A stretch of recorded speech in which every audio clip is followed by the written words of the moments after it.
Hello, Fruit Force. This is Captain Fruit reporting for duty here, and I want to talk about today about the Halo Infinite being delayed and how that's going to impact the Xbox Series S. So let's jump in to the video.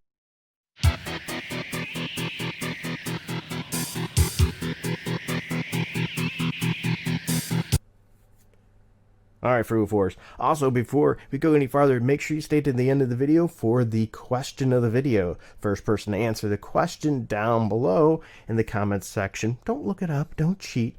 Will also get the no prize. Yes, if you don't know what no prize is, look it up. Don't expect anything too special, but it gives you that clout of knowing your nerd trivia answers and how your knowledge is so high. So anyway, the Halo Infinite has been delayed to 2021. This is in all kinds of media right now being hit here. It's been delayed until 2021. If you weren't aware, the previews that we've seen of it just didn't scream next gen console.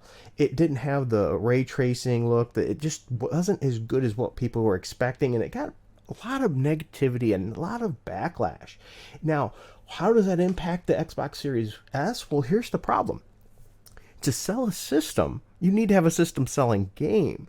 Xbox really doesn't have any exclusives right now. With this being postponed, that's going to be available upon launch. Yes, Xbox has been pushing the Game Pass and how you can utilize their system on multiple platforms, but there's part of the problem.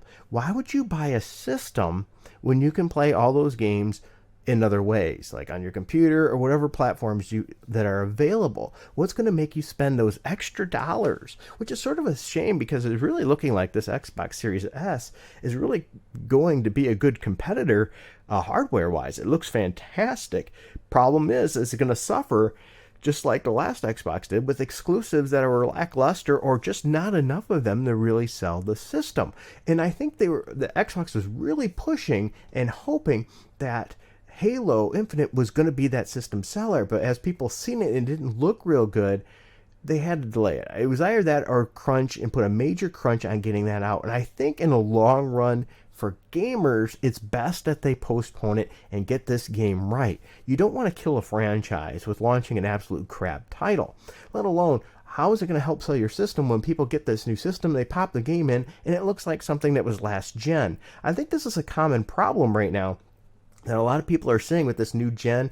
Is it really going to be that much different? It has potential to be different with ray tracing and all that, but right now with what we see, is it going to be different enough, good enough to make us willing to make that next step? Especially since for Xbox, they're talking about, well, you'll be able to play these Xbox games on the older system, the previous generation. So is that really going to make us make that jump? So this article says studio head Chris Lee made the announcement published on social media. That's why I said this is all kinds of different places there. I actually am using Polygon, which I hate, but for this one, just for the example here, the Halo Infinite blog here. Lee said the decision to hold the game until 2021 was made, here we are, due to multiple factors, including the ongoing COVID-related impacts. And that makes sense.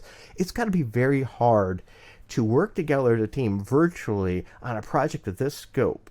They don't have everybody so they can work together close by. All this is being done virtually right now, which is holding things up. And I believe from what we've seen, there's been some development issues, and this is probably one of the big development issues holding this back. Otherwise, it probably would have been done on time and ready for launch like they wanted, but I think all these things have held it back. And they don't want to stop and hold back the release of the Xbox. So it's going to cause a problem. So he noted that it's not sustainable for the team to rush it out this holiday. In other words, it would push the employees too much. And once again, we've seen what happens when you rush out a product. And this is also a good thing in a way. Once again, we're probably going to get a better game for it. But also, with Xbox's Game Pass, do we want to start seeing them rushing out products that are not done very well, that are buggy, and say, it's okay, we'll fix it later? I don't know about you. I really don't like getting games and going, well, they're going to release a patch that's, 50 gig or something like that to make the game actually playable and better. I'd rather do a game right and release a game completely. I'm a bit of old school. I like the physical media, and know that I can pop that disc in, 5 years from now, 10 years from now, and it's going to be the same game rather than, oh, it's a really buggy version because you can no longer download a patch and update because they've moved on.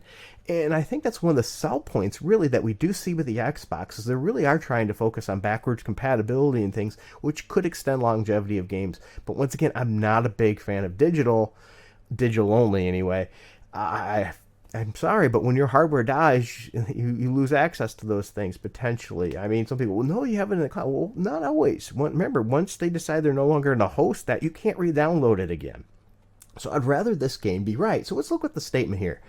They posted this. Today I want to share an important Halo Infinite development update with the community. We have made the difficult decision to shift our release to 2021 to ensure the team has adequate time to deliver Halo game experience that meets our vision. I think once again that's great. Once again too, it's also, let's treat our employees humanely. Let's not make them work 120 hours a week for 2 months or whatever for or more to just to get it done. The decision to shift our release is the result of multiple factors that have contributed to developing challenges, including the ongoing COVID-related impacts, which we talked about. I want to acknowledge the hard work for our team, 343 Industries, who have remained committed to making a great game and finding solutions to development challenges. However, it is not sustainable for the long-term being of our team and overall success of the game to ship this holiday. How many of you are going to be sad that you don't have a Halo, right? Well, just relax, though, right? You could play the Halo 4. Or, hey, pop in Halo 3. That seems to be a popular one. I haven't played that one yet. I've beaten 1 and 2. I still have 3 on the shelf. Shame on me. We know this will be disappointing to many of you, and we shall share in this sentiment. The passion and support the community has shown over the years has been incredible and inspiring. We wanted nothing more than play our game with the community this holiday. The extra time will let us finish the critical work necessary, which, once again, we don't want another buggy Halo, right? We don't want that. To deliver the most ambitious Halo game ever at the quality we know our fans expect. Thank you for the support, and I think that's good. But once again, here we're going to talk about the problem. How is Microsoft going to sell that next Xbox then? I think this is going to be problematic. I think we're going to see very underwhelming sales for the new Xbox Series X to be released in November, which we should be hearing the price point pretty soon, it looks like. I think this is going to hurt it. Once again, I don't see any real console exclusives that are going to sell the system. They're going to have to really push Game Pass, but once again, you could be using on your older systems. So I think Xbox is going to have a slow launch, and they're going to have to really step it up on the first-party releases and the quality of those third-party releases as well, and even more on the exclusives. Those first party are exclusives in most cases, I should say, but well, not necessarily with Xbox, right? And that's part of the problem.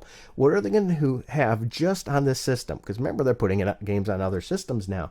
What is going to sell this? I really think they're going to have a hard time moving units. This might be the last Xbox. They might be a different, going on different platforms and, PC. And I think that might be the way they're leaning with Game Pass. They're just pretty much giving you a computer option by buying the Xbox, their unit, to play them that way. But that's my thoughts.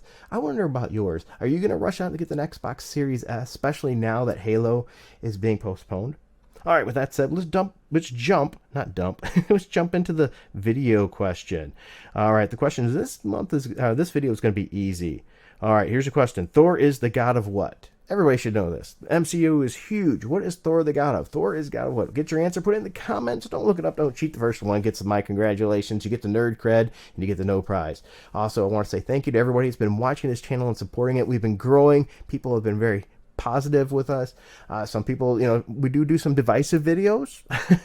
Like if I do one on Last of Us 2, it usually has like a 50-50 like dislike, because that's the way the general market is with that game. But otherwise, things have been pretty darn positive, and we love to share that positivity. I'm rooting for Xbox here. I want as much competition in the gaming market, because that breeds better games, better pricing, and things like that. So I have no ill will towards Xbox here.